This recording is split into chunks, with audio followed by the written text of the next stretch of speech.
Hi everyone, it's Dr. Sarah here, and I want to share with you my top four fast functional feats, I like alliteration, on the best way to start your term.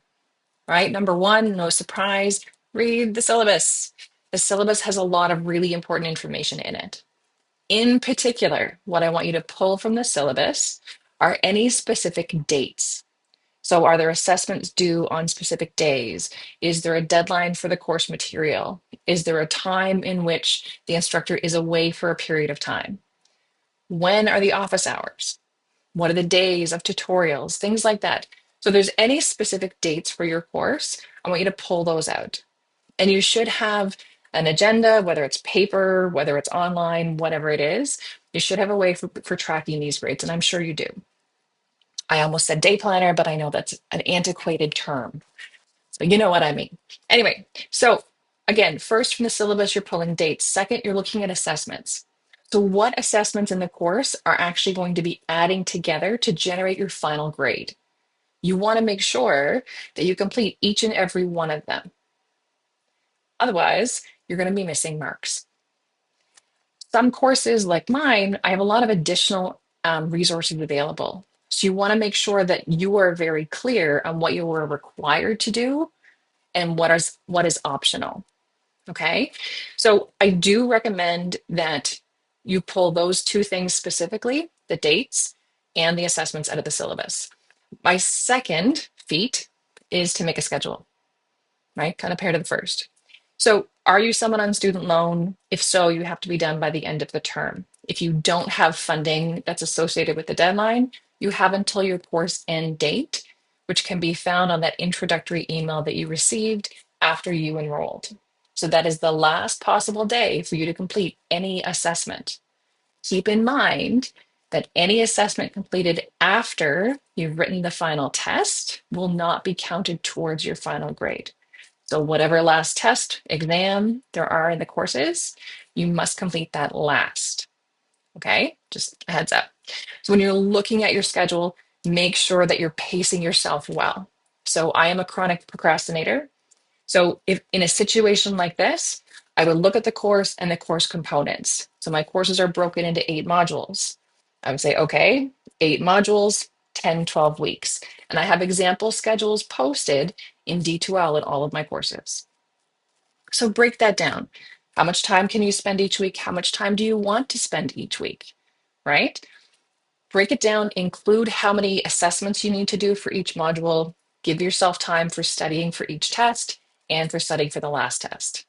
And most importantly, give yourself some buffer time.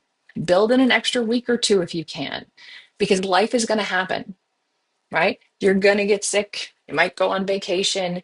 You might just find a certain module um, especially hard, right? Give yourself some buffer time so that when it comes to the end of your deadline, you're not rushing to finish it, because the intensity of these courses means that if you rush, you're going to have a hard time.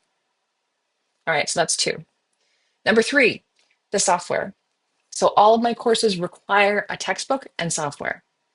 So this software textbook combo deal provides a lot of really great resources for you, and it gives you access to some of your assessments, which are required, right? They are counted towards your final grade. So don't delay in doing this. You want to purchase your software slash textbook as soon as you can. The reason being that there's material on that software and in the textbook that you're going to want to have access to throughout the span of the course.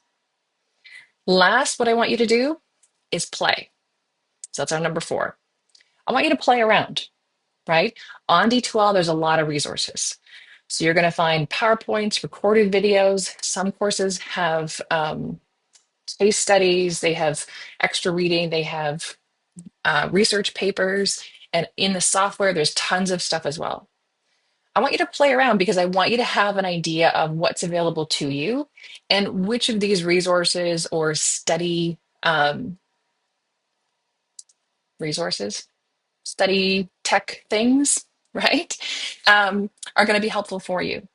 Some you might be like, no, not me. And others you might like, hey, I really like that. And so I want you to play around, because what you don't want to have happen is to get 3/4 of the way through the course. All of a sudden you're in your last month, and then you discover this really cool software on, anatomy, that you can go in and play with cadaver images and have it test you as many times as you want. All right. All of those four things are my top um, recommendations for things that you should do to start your course strong. The last being, talk to me. I am here. I am not scary. There is zero judgment on this end. And so I really want you to reach out and meet with me. So for the winter term, I have office hours Tuesdays and Thursdays, 10 to 10:45 Atlantic Standard Time, and that's on Teams. And you can find the link all over the place in your syllabus, as well as in your D2L. So don't hesitate to meet with me. I want to help guide you through these courses because they are challenging courses. So with that being said, my aim was 5 minutes. Hopefully I'm less than 5. Let's see how I did.